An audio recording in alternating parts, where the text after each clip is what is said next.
डर एक एहसास में आपका स्वागत है। इस चैनल पर आपको सुनने को मिलती हैं डरावनी और सच्ची भूतिया कहानियाँ। अगर आपको ऐसी ही वीडियोस देखना पसंद है तो हमारे इस चैनल को सब्सक्राइब करना ना भूलें। तो अब बढ़ते हैं आज की कहानी की ओर।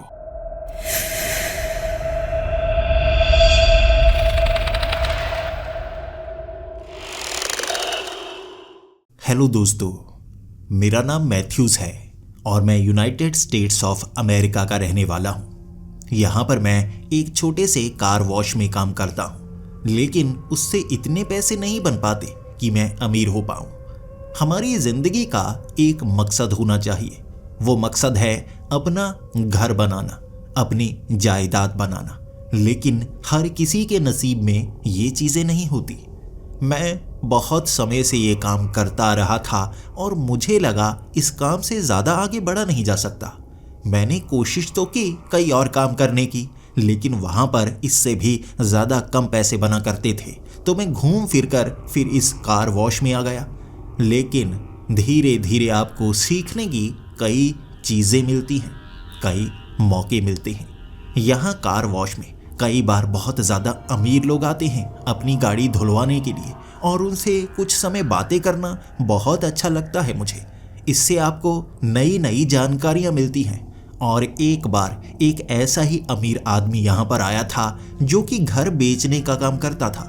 तब मैंने उससे पूछा था, आप तो बहुत अमीर होंगे, क्या मुझे आप नौकरी दे सकते हैं? उसने कहा था, मेरे पास कोई नौकरी नहीं है, मैं खुद ये काम करता हूँ और मैं कोई बहुत अमीर आदमी नहीं हूँ। इस काम से मैंने ढेर सारे पैसे कमाए हैं। इससे पहले मेरे पास ज़्यादा पैसे नहीं हुआ करते थे। मैंने कहा, एक घर को खरीदना एक बहुत बड़ा काम होता है। आपने पहला घर कैसे खरीदा होगा? उसने कहा, शुरुआत में मैं कमीशन पर काम किया करता था। घर एक जगह से दूसरी जगह पहुंचाना, यानी कि एक बेचने वाला और एक खरीदने वाला, उसके बीच में लिंक बनना और कमीशन लेना। बड़ी आसानी से पैसे कमाए जा सकते हैं। जब आपके पास ठीक ठाक पैसे आने शुरू हो जाएं, तो कर्ज लेकर घर खरीदो और उसे रेनोवेट करो, अच्छा बनाओ, फिर बेचो महंगे में। उससे जो कमाई होगी धीरे धीरे वो पैसे बढ़ते चले जाते हैं। मैं अब कुल 10 घर खरीद चुका हूँ और अगले साल तक वो 10 के 10 घर बेच भी दूंगा। इस तरह से मेरे पास बहुत ज़्यादा पैसे आते जा रहे हैं। ये बात उसने की थी और मेरी आंखें खुल गई थी। हमेशा से मेरा मानना था, जब तक मैं कोई अपना काम नहीं करता तब तक मैं अमीर नहीं हो सकता। लेकिन मेरे अंदर एक छोटी सी बात और थी। मैं इस कार वॉश को भी खरीदना चाहता था। इसमें कमाई बहुत है, मैं इसका एक एम्प्लॉई हूँ। लेकिन अगर मैं कभी इसका मालिक बन पाया ना, शायद कोई और काम करने की मुझे ज़रूरत नहीं होगी। इसीलिए मैंने उस आदमी की बात मानकर ढूंढना शुरू कर दिया ऐसा घर जो बहुत ज़्यादा सस्ता हो। मैं बस ढूंढता रहा और मुझे एक कबाड़ वाला घर मिल ही गया। इतनी गंदगी थी वहाँ पर, मुझे कुल $1500 लगाने पड़े उस पूरे घर को साफ करने के लिए। इसी के साथ मैं घर की सफाई खुद भी किया करता। और जब मैंने उस घर को बेचा था, कमीशन काफ़ी अच्छा मिला था। 2 महीने की तनख्वाह जितना तो कमीशन मिल गया था, और ये पहली बार थे जो इतने ज़्यादा पैसे मैंने कमाए थे। कहते हैं ना, जानवर के मुंह में खून लग जाए तो वो उसके बिना रह नहीं सकता। मैं भी रह नहीं पा रहा था, और ये कोई गलत काम थोड़ी ना था। इससे मैं अमीर हो सकता था। बस एक जगह से दूसरी जगह घर पहुंचाना ही तो है। उसके बाद मैंने यही कमीशन वाला काम शुरू कर दिया। कबाड़ पड़े घटिया घर में ढूंढ कर सस्ते में बात करता उनसे कि मैं महंगा बिकवा सकता हूँ, वो मान जाते। और कुछ ऐसे लोगों को ढूंढता जो सस्ते घर ढूंढ रहे हों, और बीच में जो कमीशन मिलता उसे मैं रखता।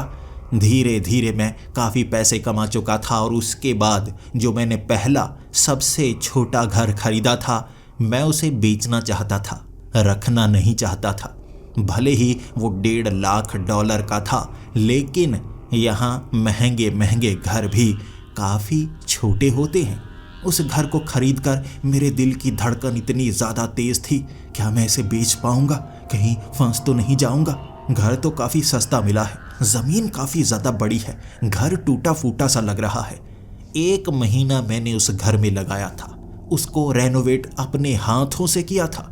उतने समय में मैं $5000 उस कार वॉश पर कमा सकता था, लेकिन नहीं, मैंने वो काम यहाँ पर किया और उसके बाद लगभग 1.5 महीना लगाकर मैंने उस घर को $2.5 लाख में बेचा था।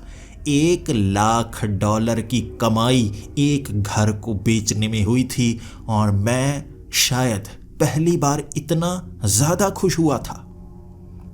इसके बाद भी मैंने 3-4 घर खरीदे थे और 1 साल में $4 लाख तक कमा चुका था। अब मुझे लगा कोई बड़ा घर खरीदना होगा, सभी पैसे उसमें लगा दूंगा और उसे $1 मिलियन में बेचूंगा। इससे एक बार इतनी कमाई कर लूंगा कि वो कार वॉश मैं खरीद पाऊं। इसके बाद मैं घर ढूंढना शुरू हो गया। वहां बड़े बड़े बंगलो थे जो कि कई $1 बिलियन के थे, लेकिन मुझे लाखों वाला घर चाहिए था, उसे मैं रेनोवेट करके मिलियन में बेच पाता। ढूंढता रहा, मैं ढूंढता रहा और एक ऐसा घर मुझे मिल गया $6 लाख का। थोड़ा बहुत कर्ज लेना पड़ता, बाकी मेरे पास पैसे थे ही। उस घर को जल्दबाजी में मैंने खरीद लिया था, अपने नाम करवा लिया था। बहुत अच्छा बड़ा बंगलो था, लेकिन मिट्टी अंदर बहुत ज़्यादा पड़ी हुई थी, अंदर से ज़्यादा टूटा हुआ भी नहीं था। मैं तो इस बात से हैरान था, इतना सस्ता घर मुझे कैसे मिल गया। इसे तो बहुत महंगे में बेच सकता हूँ, हो सकता है $1.5 मिलियन में ये घर बेचा जा सके। इसके बाद मुझे लगा अब सफाई का काम शुरू करना होगा और यहाँ रेनोवेशन का काम तो करने की ज़रूरत ही नहीं है। कहीं से घर बस टूटा हुआ नहीं था, सिर्फ गंदा था, 1 दिन में सफाई कर दूंगा मैं तो। ये सोचकर मैं उस दिन कार वॉश पर भी गया था और पूरा दिन कार वॉश में लगाने के बाद सीधा उस घर की तरफ मैं निकलने वाला था, लेकिन उस कार वॉश का मालिक मुझसे हाथ मिलाते हुए कहने लगा, तुम्हारी आंखों में एक बिजनेसमैन दिखता है मुझे खबर मिल गई है तुमने वो बड़ा वाला घर खरीदा है। अब मैं जानता हूं तुम ये काम करने लगी हो और भविष्य में तुम्हारे सपने क्या हैं। उसने हंसते हंसते कहा था, तुम ये कार वॉश खरीदना चाहते हो ना? मैंने कहा हाँ, एक ना एक दिन मैं ये कार वॉश जरूर खरीदूंगा। और उसने कहा था, मैं खुद खुश हो जाऊंगा अगर तुम ये मुझसे कार वॉश खरीदो। मेरा कोई बेटा नहीं है, मैंने अपने हाथों से ये कार वॉश इतना बड़ा बनाया है और मैं खुश हो जाऊंगा अगर तुम इसे खरीदो। जितनी लगन से तुम यहाँ पर काम करते हो, मुझे पूरा यकीन है तुम इस कार वॉश को अच्छे से चला भी पाओगे और अच्छे पैसे कमा भी पाओगे जैसे मैं कमाता हूँ। वो उसने हाथ मुझे एक नौकर की तरह नहीं मिलाया था, एक साथी की तरह मिलाया था। उस शाम 7 बजे मैं ढेर सारा खाना लेकर सीधा पहुंच गया था उस घर में। मैं बड़े बड़े झाड़ू, अब मकड़े के जाले साफ करने वाले, वैक्यूम क्लीनर, सारा सामान अपनी गाड़ी में डालकर उस घर में पहुंच जा था। और जैसे ही मैंने वो लास्ट वाली स्ट्रीट देखी, पीछे वाले जितने भी खंबे थे, स्ट्रीट लाइट्स थी, सारी बंद थी। आगे वाले किसी भी घर में कोई रहता नहीं था। ये अमीरों का इलाका है, पॉश इलाका। यहाँ पर घर खरीदना बहुत मुश्किल होता है और यहाँ पर अमीर नए नए इलाके ढूंढते रहते हैं जहाँ पर पहले से भी ज्यादा बड़े घर उन्हें मिल पाए। इस तरह जब मैंने गाड़ी उस घर के आगे लगाई थी, एक आवाज ने मुझे हैरान कर दिया था। ये आवाज घर के अंदर से आई थी। बाहर तो ताला लगा हुआ है, घर के अंदर आवाज कैसे आ गई? क्या कोई घर के अंदर छिपा हुआ तो नहीं? जल्दबाजी में मैंने वो बड़ा वाला गेट खोला था। अब आगे वाले गार्डन से चलकर मुझे उस घर के अंदर जाना था। जैसे ही घर के अंदर वाले उस दरवाजे के पास पहुंचा, हाथ से मेरे चाबी नीचे गिर गई। मैं जल्दबाजी में उस चाबी को उठा पाया और जैसे ही मैंने उस ताले में चाबी को लगाया, वो दरवाज़ा खुलने का नाम नहीं ले रहा और अंदर से एक और सामान गिरने की आवाज़।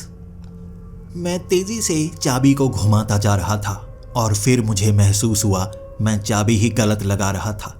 जल्दबाजी में मैं गलत वाली चाबी लगाता रहा तो दरवाज़ा कैसे खुलेगा? चाबी चेंज की, जल्दी जल्दी दरवाज़ा खोला और जैसे ही मैंने अंदर देखा, मिट्टी से भरा हुआ था वो घर। वहाँ पैरों के निशान छपे हुए थे और ये पैरों के निशान मेरे ही थे। जब वो आदमी मुझे ये घर दिखाने के लिए आया था, वो घर के बाहर खड़ा हो गया था। घर काफ़ी सस्ता था, मैं मना भी नहीं कर सकता था। इस घर में मैं अकेला घूमा था और उस मिट्टी पर मेरे पैरों के निशान छपे थे और कोई पैरों के निशान वहां पर मौजूद नहीं थे। अब ये सामान किस तरफ से गिरा है मुझे ये देखना था, लेकिन मिट्टी हर तरफ ऐसे थी कि कोई चीज़ गिरी होती तो मिट्टी उड़ी होती, पता आसानी से चल जाता। मैंने लाइट्स ऑन की और पूरा का पूरा घर जगमगा उठा था। हर तरफ रोशनी ही रोशनी।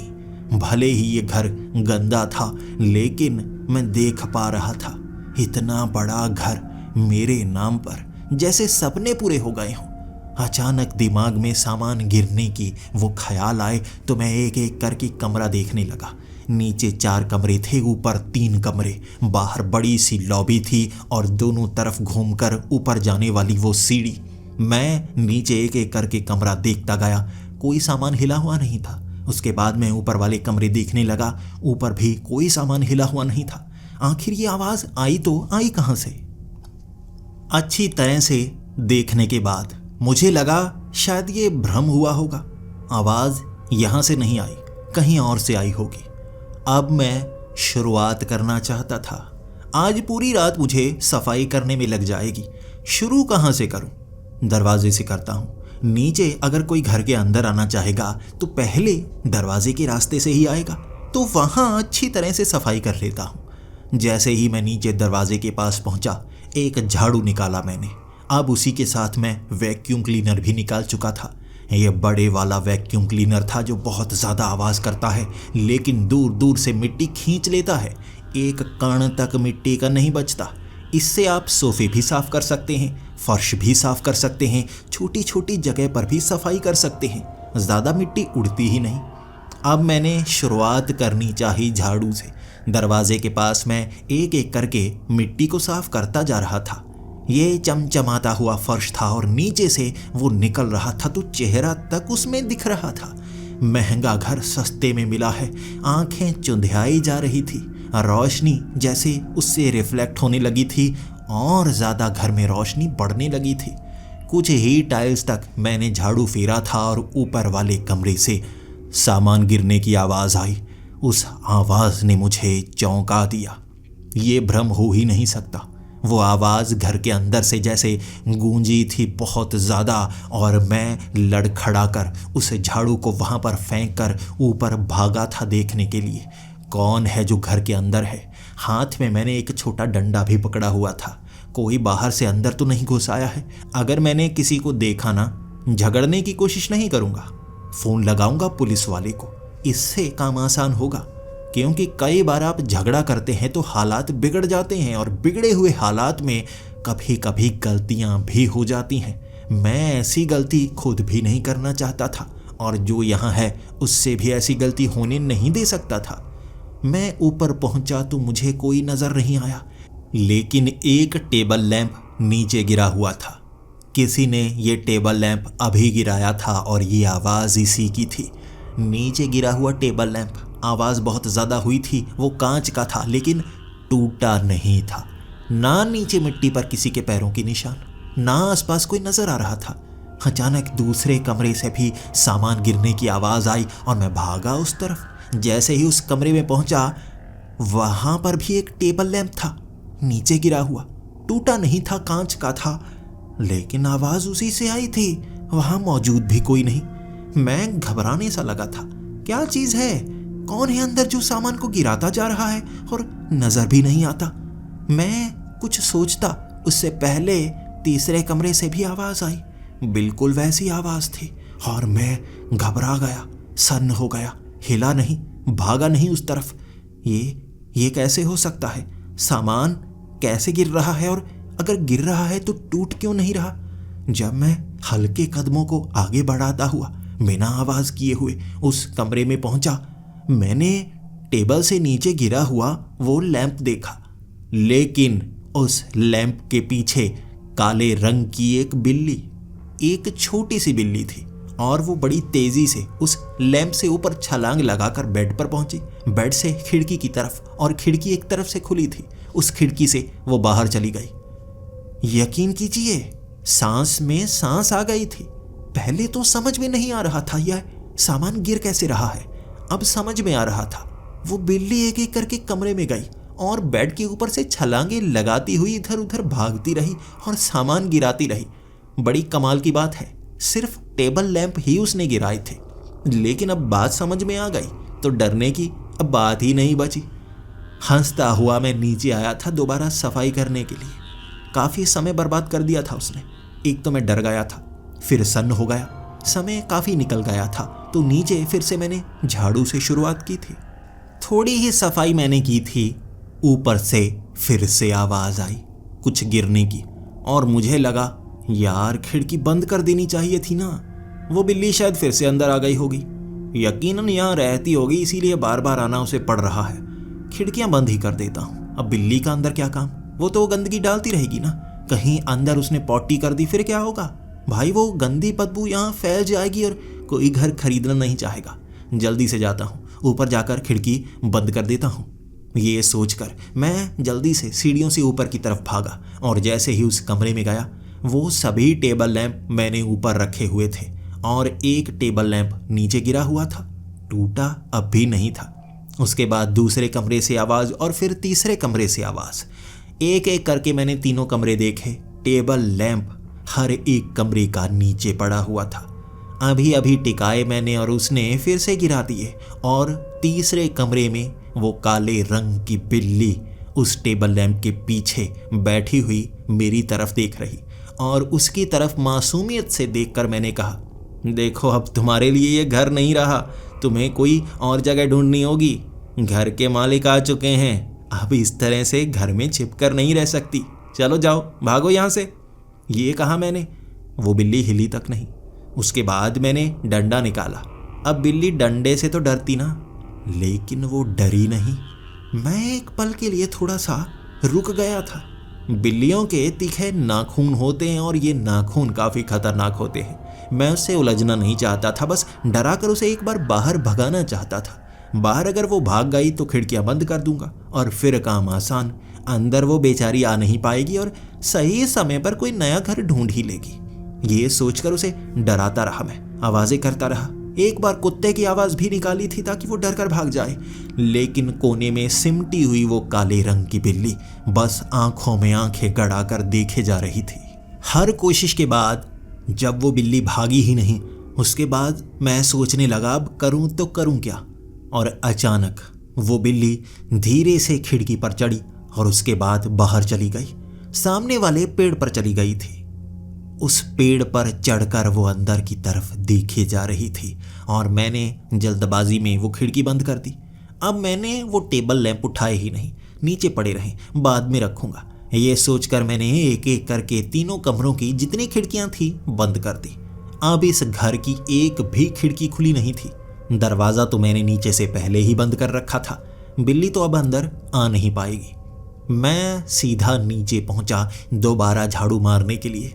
समय काफ़ी ज़्यादा बर्बाद हो गया था और इस बिल्ली ने परेशान करके रखा था। चलो अब चली गई, कोई भी हाथापाई करने की ज़रूरत भी नहीं पड़ी। मुस्कुराता हुआ मैं झाड़ू लगा रहा था और अचानक एक आवाज़ जो 5 मिनट बाद आई, उसने मेरा काम फिर से रोक दिया। ऊपर वाले कमरे से आवाज़ आई थी। मैं घबरा कर सोचने लगा, अब क्या हो गया यार, काम करने ही नहीं दे रहे, ये क्या है, बिल्ली है फिर से आ गई अंदर, कैसे आ गई होगी। ये सोचकर मैं ऊपर की तरफ गया कि इस बार क्या चीज़ गिराई है और बिल्ली अगर अंदर आई है तो कैसे आई है। मैं सबसे पहले वाले कमरे में पहुंचा था। वहां पर कोई और सामान गिरा हुआ नहीं था। वो टेबल लैंप भी नीचे ही था, वो भी हिला हुआ नहीं था। दूसरे कमरे में देखा तो वहां पर भी सब कुछ ठीक था। मुझे लगा वो तीसरे कमरे की जो खिड़की है ना, शायद खराब होगी, उसने खोल ली होगी। जैसे ही मैं वो तीसरे कमरे में पहुंचा था, मेरी आंखें खुली की खुली रह गई थी। वो टेबल लैंप जो नीचे पड़ा हुआ होना चाहिए, वो टेबल पर सीधा था। वहां कमरे में कोई बिल्ली नहीं थी और मैं सोचने को मजबूर हो गया, टेबल लैंप ऊपर कैसे आया? ये तो गिरा हुआ था ना, मैंने कोई उठाया ही नहीं। और खिड़की अभी भी बंद है और खिड़की के बिल्कुल सामने वो पेड़ पर बैठी काले रंग की बिल्ली अब भी कमरे के अंदर घूर रही थी, बिल्कुल वैसी ही। इतने समय से वो भागी नहीं, वो बाहर थी। अगर वो बाहर थी तो अंदर टेबल लैंप को ऊपर टेबल पर किसने रखा? सिहरन सी पैदा हो गई थी मेरे शरीर के अंदर। मैं सोच रहा था इस कमरे में बिल्ली के सिवा कोई और मौजूद तो नहीं। उस कमरे में कई अलमारियां थी, वहां अलमारियों के बीच कोई सामान नहीं रखा गया था। जल्दबाजी में एक एक करके मैं उस अलमारी को देखता गया, हाथ में डंडा पकड़े हुए। पूरे कमरे की सभी अलमारियां देख ली, बेड के नीचे देख लिया, और छिपने की कोई भी ऐसी जगह नहीं थी जहां कोई इस तरह से टेबल लैंप को ऊपर रख के छिप जाता। मुझे लगा ये क्या मुसीबत है, मुझे कोई काम क्यों नहीं करने दे रहा? ये बिल्ली है, कुत्ता, क्या चीज़ें हैं जो अंदर छिपी हुई हैं? अमूमन ऐसे घरों में बिल्लियां भी आ जाती हैं और रकून बहुत ज़्यादा परेशान करते हैं। कई बार वो रकून छतों के रास्ते छेद बना बना कर घर के अंदर पहुंच जाते हैं, लेकिन कोई भी जानवर सामान गिरा सकता है, उठाकर नहीं रख सकता। कुछ समय मैं सोचता रहा।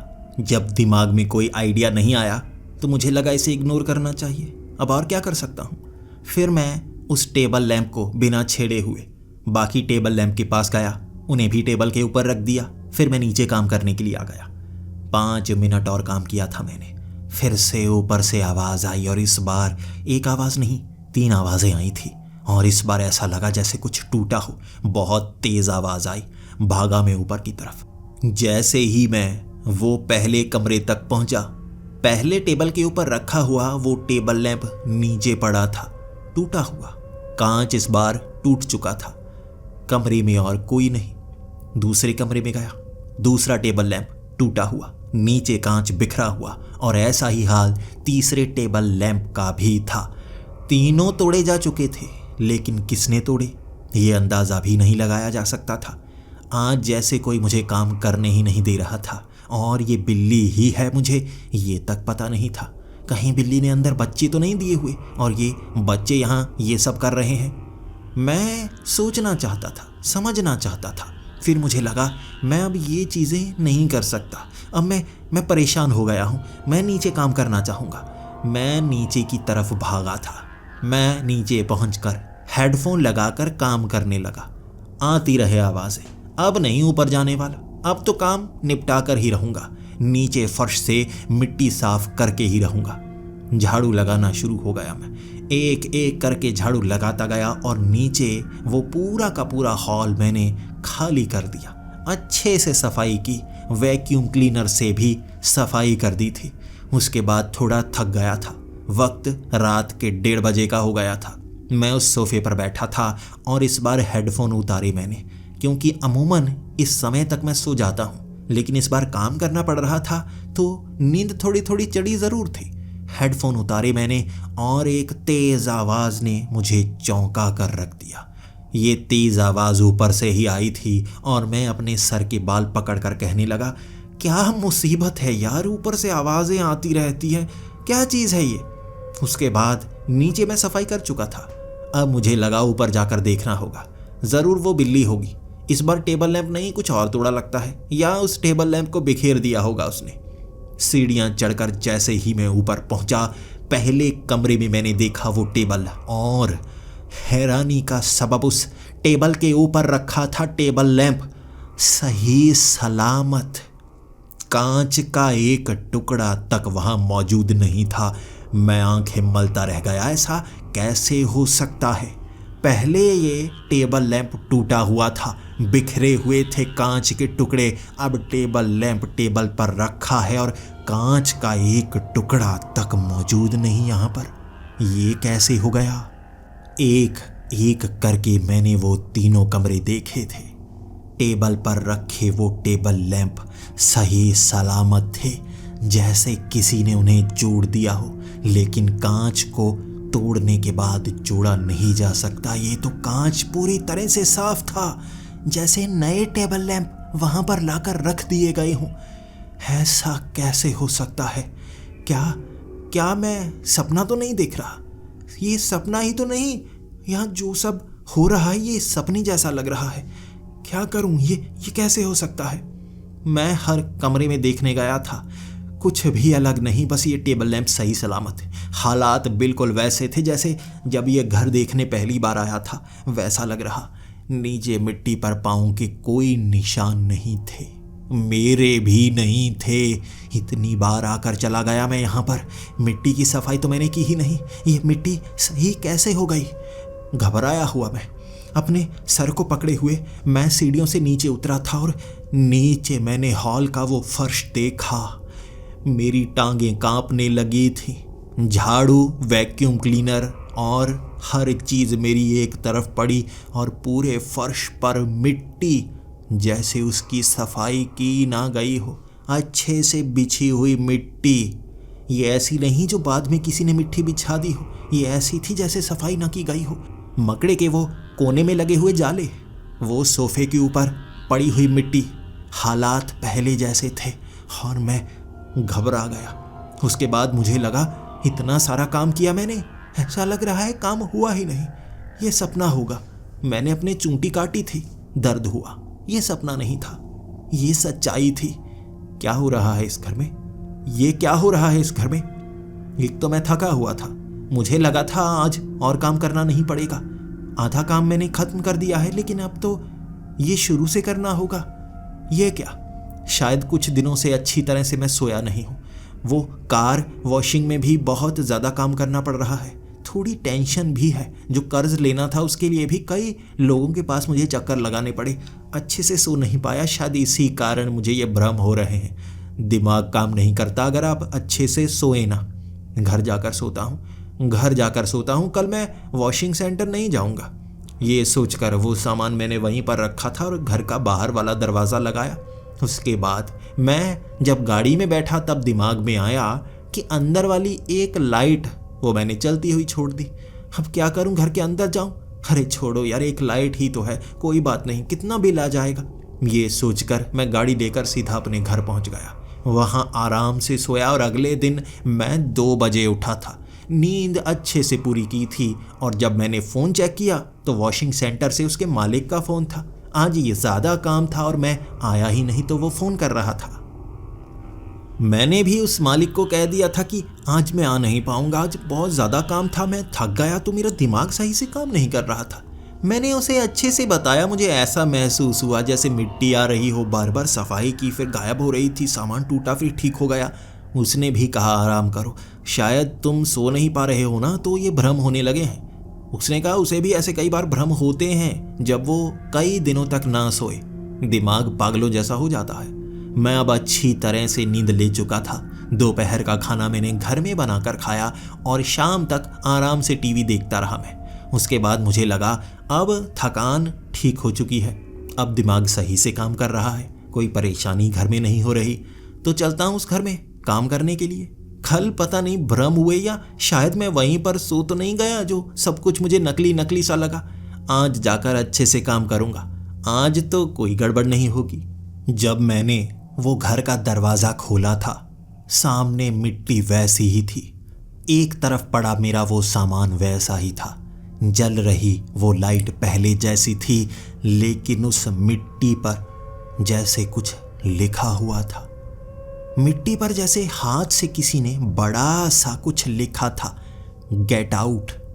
ये पढ़ते ही एक पल के लिए मैं सन्न सा हुआ। मुझे कुछ समझ में नहीं आ रहा था। ये घर तो मैं बंद करके गया था, घर के अंदर कौन आया होगा?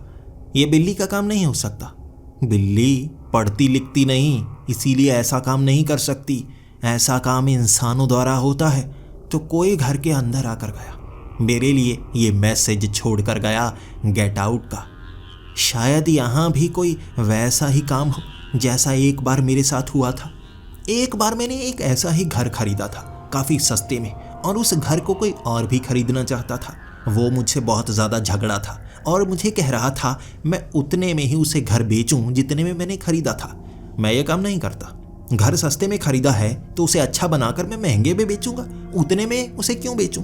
तो वो मुझसे लड़ने लगा था, धमकियां दी थी उसने कि मैं ये घर को छोड़कर चला जाऊं। मैंने छोड़ा नहीं था, पुलिस में कंप्लेंट की थी। वो बार बार गुंडे लेकर मुझे धमकियां देने आता था और मैंने उसका इलाज अच्छे से किया था।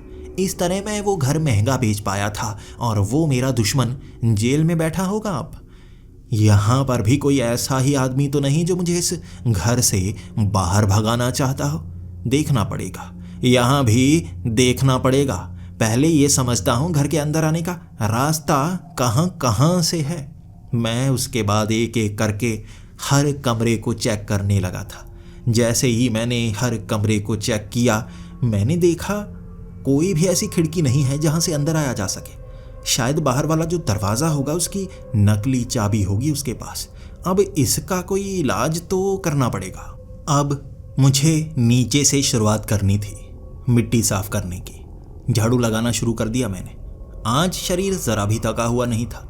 मैं वॉशिंग सेंटर काम करके नहीं आया था तो तेज़ी से काम करने लगा।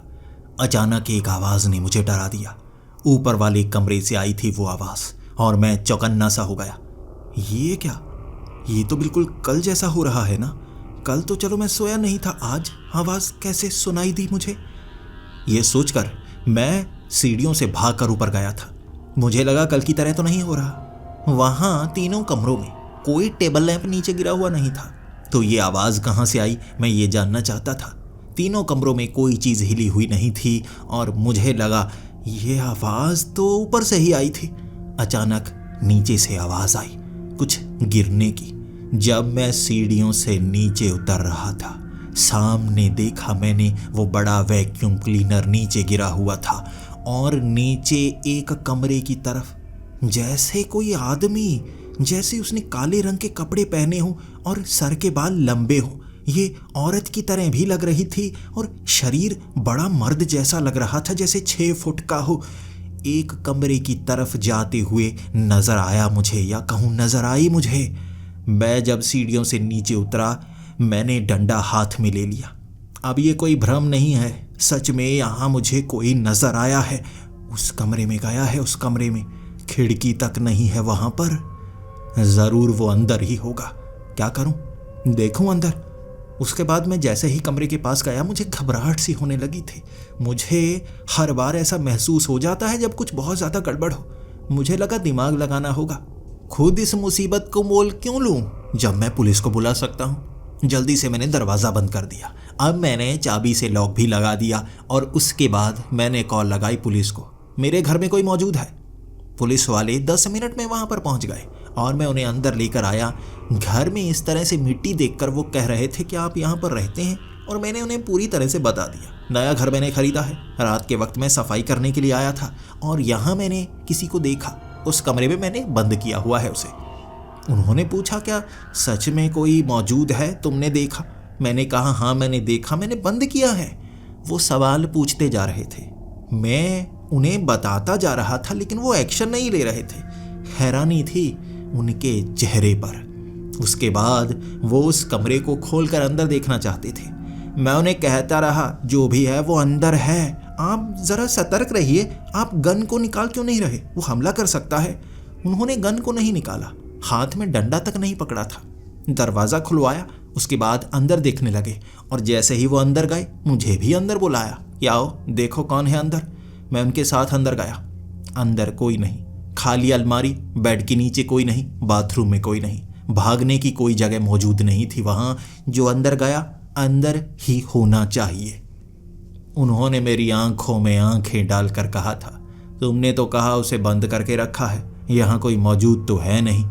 मैंने कहा मैंने अंदर देखा था, ये कैसे हो सकता है? मैंने दरवाज़ा बंद किया था, जो भी था अंदर भागा था। मैं कुछ समझ नहीं पा रहा। तब उस पुलिस वाले ने कहा था, देखिए ऐसा मजाक आप दोबारा मत करिएगा।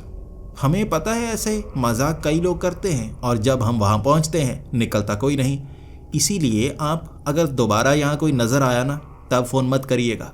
अगर वो सामने आए, कुछ अच्छे से पकड़ हो, तब बताना, दोबारा मजाक काफ़ी महंगा पड़ेगा।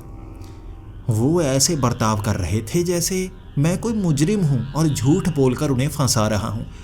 ये बर्ताव उनका घर में आने से ही शुरू हो गया था, जैसे उन्हें पहले से पता हो यहाँ उन्हें क्या देखने को मिलेगा। वो अब जा चुके थे और मैं हैरान परेशान वहाँ पर खड़ा था। करूँ तो करूँ क्या? मुझे भ्रम क्यों हो रहे हैं? क्या मैंने कोई ऐसी नशीली चीज़ खा ली है या कोई बीमारी तो नहीं? मुझे हेल्यूसिनेशंस तो नहीं हो रहे हैं? उसके बाद मैं फिर से काम करने के लिए गया था तो ऊपर से फिर से आवाज़ आई। मैं अब ऊपर जाकर देखना नहीं चाहता था, बस अपनी नज़रें ऊपर की थी तो सीढ़ियों पर चढ़ता हुआ वही आदमी नज़र आया, लंबे बालों वाला, काले कपड़े वाला। वो ऊपर की तरफ गया। मैं भागा उसके पीछे पीछे। उसकी रफ्तार कम थी, इसीलिए उसके बहुत करीब पहुंचा था मैं। जैसे ही वो अंदर घुसा एक कमरे के, उसके पीछे मैं, लेकिन वो कमरे के अंदर घुसते ही जैसे हवा में लोप हो गया और मैं कमरे में अकेला खड़ा था। कहाँ गया वो? अभी तो पकड़ में आने वाला था। आंखों के सामने से गायब कहाँ पर हो गया? वो नजर नहीं आया। अचानक नीचे आवाज आई। मैं सीढ़ियों के पास पहुंचा तो वो आदमी नीचे था, हाथ में वैक्यूम क्लीनर पकड़कर खींचता हुआ वो एक कमरे में ले गया। मैं उसके पीछे पीछे। जैसे ही वो दरवाजे के पास पहुंचा, उसके अंदर गया। उसने जैसे वैक्यूम क्लीनर अंदर की तरफ खींचा था, वहां मैं कमरे में पहुंचा तो वैक्यूम क्लीनर गिरता हुआ दिखा। जैसे वो धुआं हो गया मेरी आंखों के सामने से और मैं हैरान परेशान। वैक्यूम क्लीनर खींच कर गया, ये भ्रम नहीं हो सकता। अचानक मैं कमरे से बाहर निकला तो दूसरे कमरे के उस दरवाजे पर खड़ा वही आदमी पीठ अभी मेरी तरफ थी और वो उस कमरे के अंदर गया और धुएं की तरह गायब मेरी आंखों के सामने। ये क्या हो रहा है? ये क्या हो रहा है?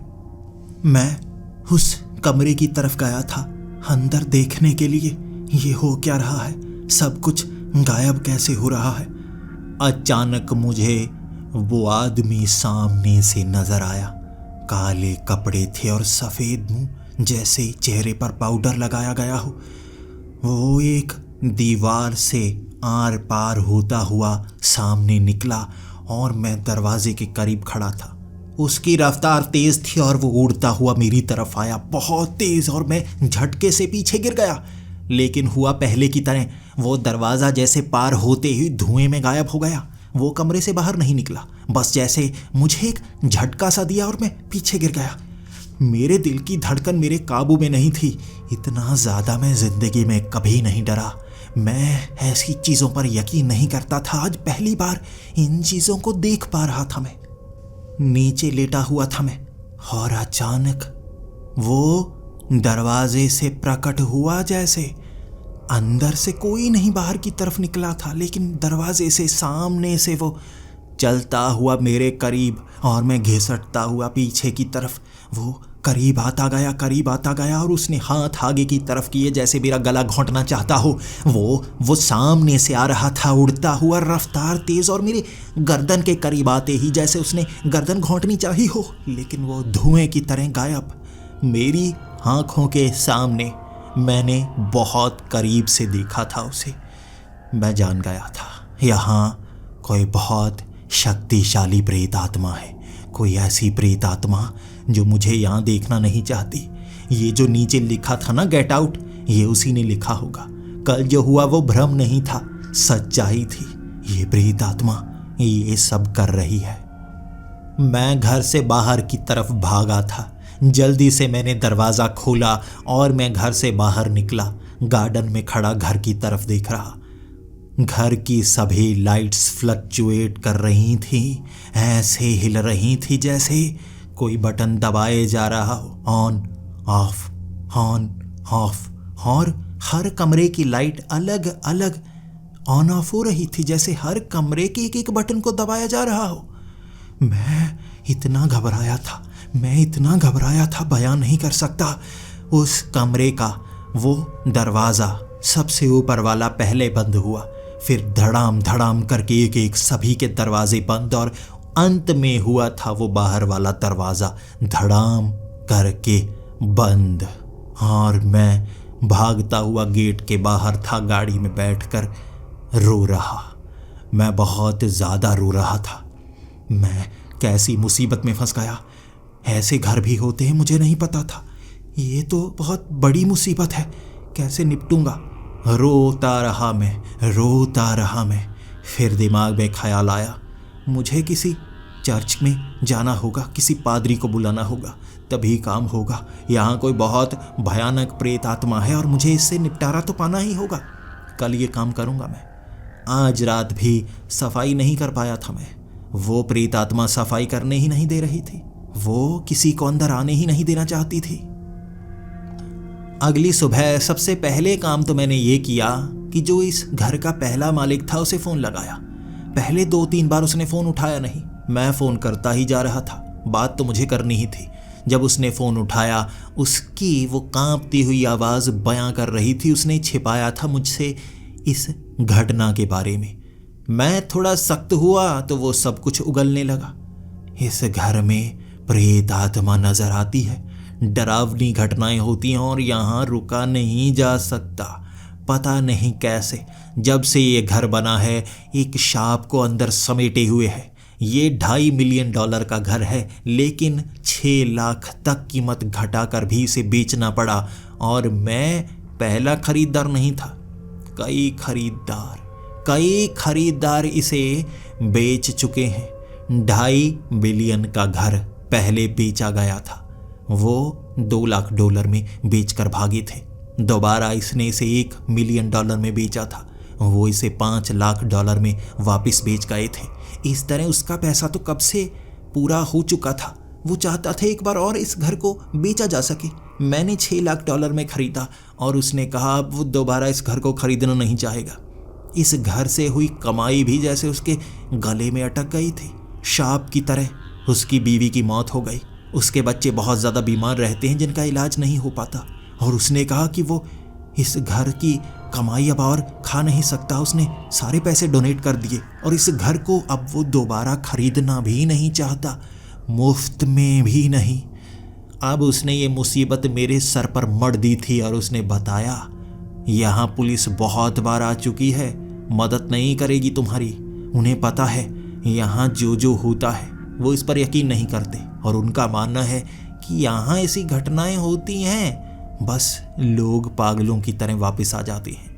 यानी पुलिस मेरी मदद करने वाली नहीं। उसी समय मैं सीधा चर्च में पहुंच गया था।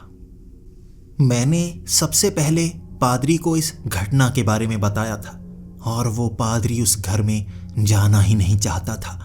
वो पहले भी उस घर में जा चुका था और उसका कहना था वो समझ नहीं पा रहा ये कैसी प्रेत आत्मा है, बहुत डरावनी, जैसे कोई कर्स, कोई शाप उस घर से जुड़ा हुआ हो। उसे वो दूर कर ही नहीं पा रहे थे। मैं उनसे जवाब चाहता था, उन्होंने जवाब नहीं दिया, उन्होंने साफ मना कर दिया। ये मेरे लिए बहुत बड़ा झटका था। मुझे लगा ये कोई डरपोक पादरी है, मुझे किसी और से संपर्क करना होगा। मैं अब इस शहर से बाहर एक बड़ी चर्च के पास गया। शायद उन्हें इस घर के बारे में पता ना हो, वो मेरी मदद करें।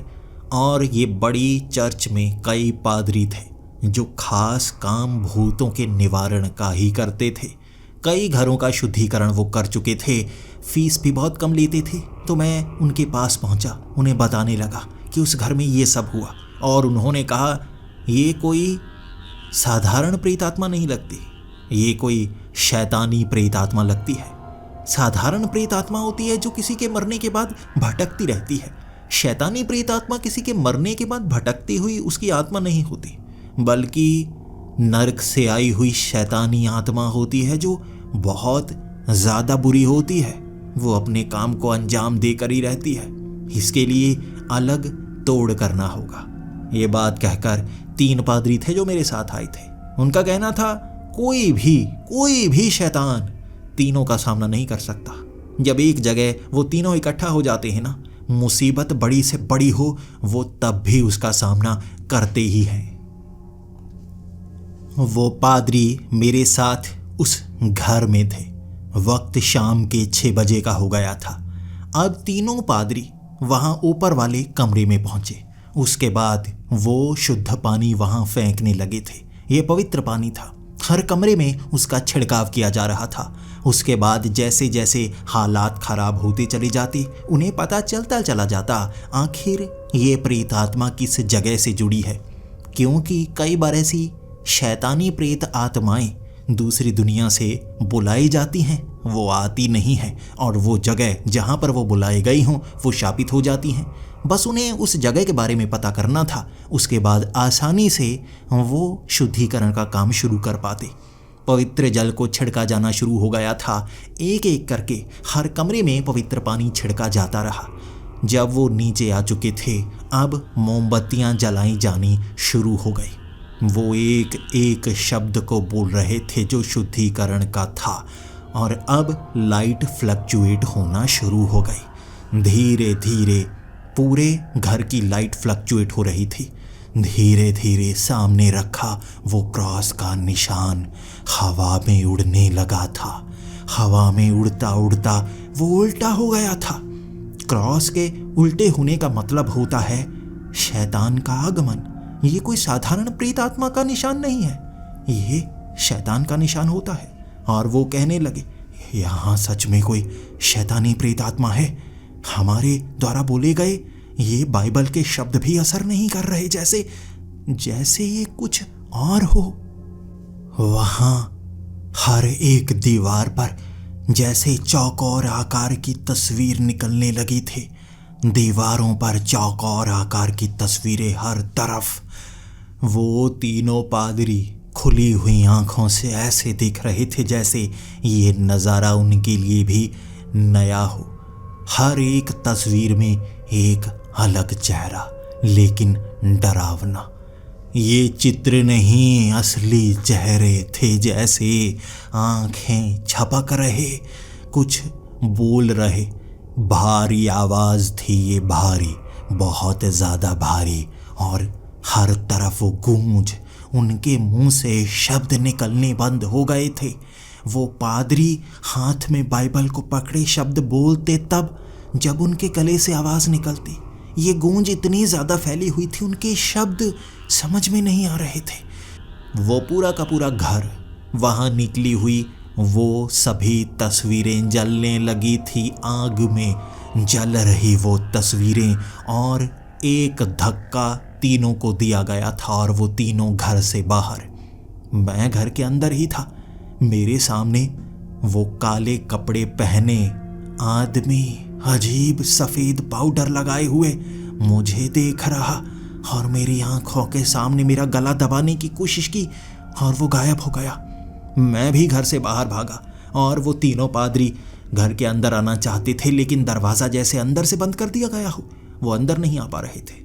उसके बाद मैंने चाबी से वो दरवाज़ा खोला। वो तीनों पादरी अंदर आए, और हर तरफ निकल रहा वो काले रंग का धुआं ज़मीन से था।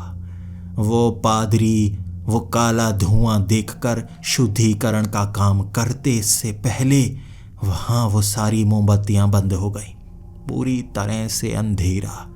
उस अंधेरे में एक लाल रंग की रोशनी निकल रही थी उन सभी तस्वीरों से, और लाल रंग की रोशनी देखकर वो तीनों पादरी घर से बाहर आ गए, और मैं भी घर से बाहर। और वो कह रहे थे, ये कुछ अलग है। लाल रोशनी, ये नर्क की रोशनी होती है। नर्क की आग लाल रंग की होती है। यहाँ लाल रंग की रोशनी कैसे निकल रही है? किसी भी जगह का शुद्धिकरण किया जा सकता है। बताया गया है कि नर्क का कभी शुद्धिकरण नहीं हो सकता। वहाँ बुरी आत्माओं को सजा दी जाती है। जहाँ भी लाल रोशनी निकलती है उस जगह का शुद्धिकरण कैसे किया जाएगा? वो जगह तो नर्क बन जाती है ना। वो पादरी ये कहकर वहाँ से चले गए थे कि मुझे वो घर छोड़ देना चाहिए। इस घर का शुद्धिकरण नहीं किया जा सकता। ये मेरे लिए एक बहुत बड़ा झटका था। ये घर अगर मैं छोड़ गया, ये बिका नहीं, मैं दिवालिया हो जाऊंगा। बिल्कुल उसी जगह जहाँ मैं पहले था, उससे भी ज़्यादा कर्ज में। पहले मैं कर्ज लिए हुए नहीं था, इस घर के लिए कर्ज लेना पड़ा था। यह घर बड़ा था, महंगा बिकता, लेकिन ये अजीब शैतानी प्रेत आत्मा बीच में आ गई और मैं मजबूर सा हो गया था। मेरे पास अब कोई रास्ता बचा नहीं था, तो मैं क्या करता। मैं उसके बाद उस चर्च में दोबारा गया था और मुझे कहा गया यहाँ आने का कोई फ़ायदा नहीं, उस घर में दोबारा कोई पादरी नहीं जाना चाहेगा। मैं रोता हुआ वहाँ से निकला था। दोबारा अपने शहर की उस चर्च में गया था और वहाँ मिन्नतें की थी मैंने। वो पादरी बहुत बुजुर्ग था, 70 साल का, लेकिन समझदार था, और उसने मुझे कहा, मैं पहले भी उस घर में आ चुका हूं, इसीलिए मैंने मना किया। उस घर का शुद्धिकरण नहीं किया जा सकता। वहां शैतानी प्रेत आत्मा किसी चीज से जुड़ी हुई है, हर कमरे में नजर आती है। शुद्धिकरण करें तो कैसे करें, किस जगह का करें? और जो बड़ा हॉल है वहां वो लाल रोशनी नर्क की, नर्क का शुद्धिकरण नहीं किया जा सकता मेरे बेटे, नर्क का शुद्धिकरण नहीं किया जा सकता। ये जगह बनी हुई है, उसे खत्म नहीं कर सकते। कुछ है वहां जो नर्क को प्रतिरूप में लेकर आता है। पहले भी कोशिश हुई है, मैं नाकाम रहा था। और वो पादरी जब मान नहीं रहा था तो मैंने रोते हुए कहा था, मेरे पास कोई और रास्ता नहीं है, मैं मरना चाहता हूं, मैं कर्ज में डूब गया हूं, मैं मरूंगा तभी ये कर्ज छूट पाएगा मुझसे। मैं क्या करूं अब? अगर आप मुझे मौका दे मैं आपके साथ जाऊंगा। मैं मरने को तैयार हूं, शुद्धिकरण में जो चाहिए जैसा चाहिए मैं करूंगा।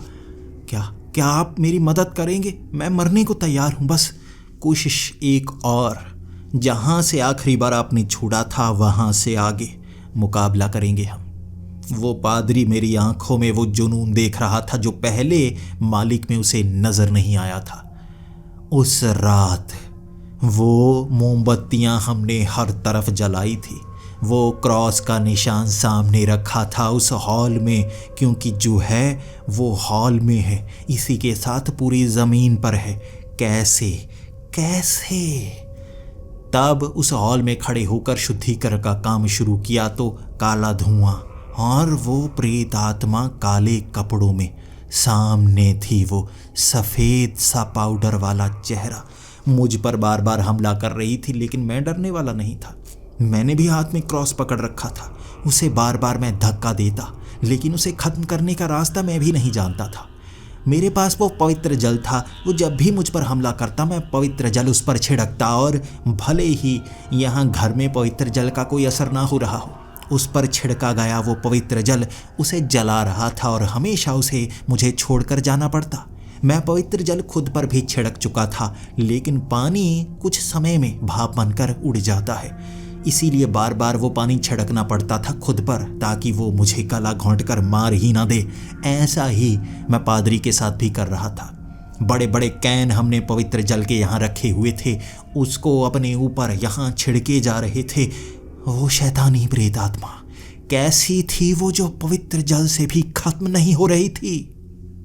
आधे घंटे में शुद्धिकरण का काम पूरा करने के बाद वो काला धुआं छट गया था और फर्श पर एक निशान देखकर वो पादरी थर थर कांपता हुआ दिखा था मुझे। पहली बार किसी पादरी को ऐसे कांपते हुए देखा था। मैंने कहा, क्या हुआ? तो पादरी ने कहा, शुद्धिकरण का काम हो गया। हर प्रेत आत्मा जो यहाँ थी मैंने उसे यहाँ से दूर कर दिया। ये एक कब्रिस्तान पर बना हुआ घर है, कब्रिस्तान पर, इसीलिए यहाँ शैतानी घटनाएं होती हैं। सभी प्रेत आत्माओं को मैंने शुद्ध कर दिया, वो अब यहाँ किसी को परेशान नहीं करेंगी। लेकिन ये जो काले कपड़ों में नजर आ रहा है ये कोई प्रेत आत्मा नहीं, इंसानी शरीर में आया एक शैतान है, जिसका शरीर इस फर्श के नीचे दफन है। इस घर को कब्रिस्तान के ऊपर बनाया गया। शुद्धिकरण में मुझे हर तरह के दृश्य दिखे, इतिहास में हुई वो घटनाएं दिखी हैं। इस कब्रिस्तान के ऊपर घर बनाया जाता तो शुद्धिकरण से ठीक हो जाता, लेकिन किसी पुराने ज़माने में इंसानी शरीर में आया वो शैतान, कोई ऐसा इंसान जो शैतान बनना चाहता था, उसने अपना शरीर अर्पण किया था शैतान को। शैतान उसके शरीर में आया था और उसे शैतानी बना दिया था। नर्क का ये शैतान धरती पर आया था, उसने सबको मारना चाहा था और किसी तरह उसके शरीर में उसे बाहर निकाला गया। लेकिन वो शैतानी अर्ध शरीर बना था जिसे इस कब्रिस्तान में दफनाया गया। किसी ने सोचा नहीं था एक शैतानी शरीर भी इतना ज़्यादा शक्तिशाली होता है। फर्श को तोड़ो, फर्श को तोड़ो, हमें वो शरीर निकालना है जो यहाँ नीचे दफन है। बाहर रखा वो बड़ा फर्श तोड़ने वाला हथौड़ा मैंने मारना शुरू कर दिया और ज़मीन से लाल रंग की रोशनी निकल रही थी। मैंने बड़े फावड़े से फर्श को एक तरफ करके मिट्टी में नीचे से निकालनी शुरू कर दी और नीचे जैसे हम जाते गए वो मिट्टी का रंग लाल दिख रहा था, चमचमाता हुआ लाल। मिट्टी नहीं चमकती, यहाँ चमक रही थी। नीचे से हम निकालते गए, नीचे दिखा एक बड़ा ताबूत जो जल रहा था, मिट्टी के नीचे जल रहा लेकिन खत्म नहीं हो रहा। ये वो ताबूत था जिसमें दफन किया गया था किसी के शरीर को, किसी जमाने में कब्रिस्तान साधारण में। वहाँ से उस बड़े ताबूत को निकाला गया और हमारा वो शुद्ध पानी खत्म होने की कगार पर था। वो बार बार काले रंग का अजीब शैतानी प्रेत हमला कर रहा था। मैं कई बार उसके लपेटे में आ गया था। मेरा गला वो घोंटता, उससे पहले वो पादरी पानी के छींटे उस पर डाल देते और वो जलता हुआ निकलता। ताबूत को खोला था हमने, उसके अंदर एक शरीर था। उसका शरीर वैसा ही काला, सड़ा हुआ नहीं था। चेहरे पर सफ़ेद पाउडर जैसे औरत की तरह उसका मेकअप किया गया हो। हम उस ताबूत को लेकर उस घर से बाहर निकले थे और गाड़ी में डालकर वो भयानक तूफान, इतनी तेज हवाएं कहाँ से चलने लगी किसी को पता नहीं था। गाड़ियां तक हवा में हिल रही थी, जैसे इससे तेज हवा चलती तो गाड़ियां भी उड़ने लगती। बवंडर के समान हवाएं चल रही थी और हम बड़ी तेजी से उस ताबूत को लिए वहां से दूर। मैंने उस पादरी से पूछा था कहाँ जा रहे हैं और उसने कहा था मैं बता नहीं सकता, वो शब्द सुन सकता है, बस हमें वहां पहुंचना है।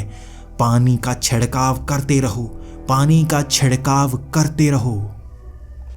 हमें अपने सामने वैसे कई लोग दिखने लगे थे काले कपड़ों में। वो शैतान लोगों पर हावी हो रहा था। गाड़ी जहां से गुजरती लोग घरों से निकलकर गाड़ी को पकड़ने की कोशिश कर रहे थे। चेहरे पर सफ़ेद पाउडर लगा, काले कपड़ों में वो लोग उसी के जैसे लग रहे। हम कई लोगों को गाड़ी से उड़ाकर वहां से जा रहे थे और वो पादरी वो बार बार गाड़ी चलाते हुए यही कह रहे, हमें जिंदा बचना है। ये जहां पर ताबूत रुका, जहां पर ताबूत रह गया, वो जगह शैतानी हो जाएगी। नर्क की वो शक्ति वहाँ से दोबारा निकालनी बहुत मुश्किल होगी। ये जगह को पकड़ना चाहता है, ये जगह को पकड़ना चाहता है। बस इसके शरीर को कुछ दूरी पर और ले जाना है।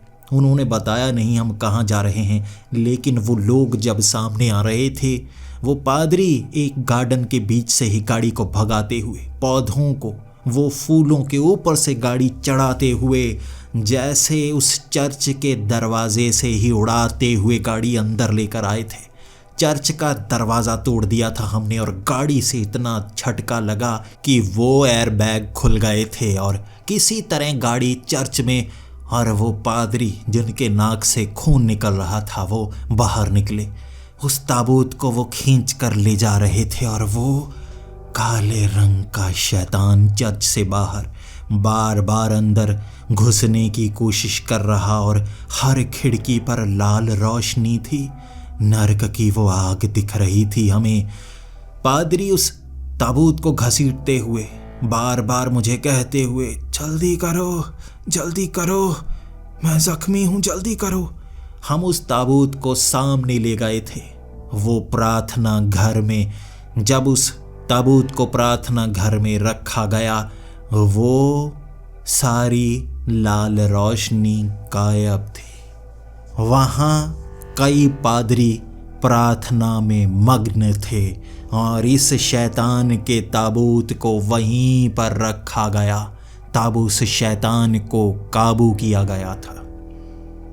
इस तरह उस शैतान को रोका गया, लेकिन खत्म नहीं किया जा सका। उस चर्च के नीचे वो ताबूत को रखा गया एक खड्डे में, ताकि उसे शैतान को कभी बाहर आने का मौका ना मिले, और यहाँ होने वाली वो प्रार्थना हमेशा उसे दफन रखेगी। समय के साथ शायद वो शरीर खत्म होगा। मैं उस घर में दोबारा गया था। कभी मुझे वैसी घटना का सामना नहीं करना पड़ा। एक बड़ी बला से निपटारा पाया था हमने, और खबरों में अगले दिन आता रहा था। लोग काले कपड़ों में बेहोश पाए गए थे घरों के बाहर। उन्हें याद तक नहीं था उनके साथ क्या हुआ। कई के चोट लगी थी, जैसे गाड़ी से टकराए हों, लेकिन किसी को उस रात के बारे में पता ही नहीं चला, जैसे उन पर कोई हावी हो गया था। वो तूफान कहाँ से आया, मौसम विभाग वालों को कभी पता नहीं चल पाया। अचानक बादल घिरे थे, जैसे ये कोई जादुई शक्ति हो। खबरें हर तरफ चली, लेकिन सच्चाई कोई नहीं जान पाया। शायद ये सच्चाई किसी को पता चलनी भी नहीं चाहिए। एक शैतान का शरीर एक चर्च के नीचे दफनाया गया है, जिसको हमेशा वहां संभाल कर रखा जाना चाहिए। मैं आज भी बहुत ज़्यादा खुश हूं और इस राज को अपनी ज़बान पर कभी लेकर नहीं आता। मेरा मानना है, भले ही कोई मुझे जितना भी नीचा दिखाए, मैं चाहे जितनी भी शोखी मारने की कोशिश करूं, ये शब्द मेरी ज़बान पर कभी नहीं आने चाहिए। वो शैतान क्या कर सकता था, हमने देखा था। उसके सबसे कमज़ोर रूप को हमने हराया था, मजबूत को नहीं।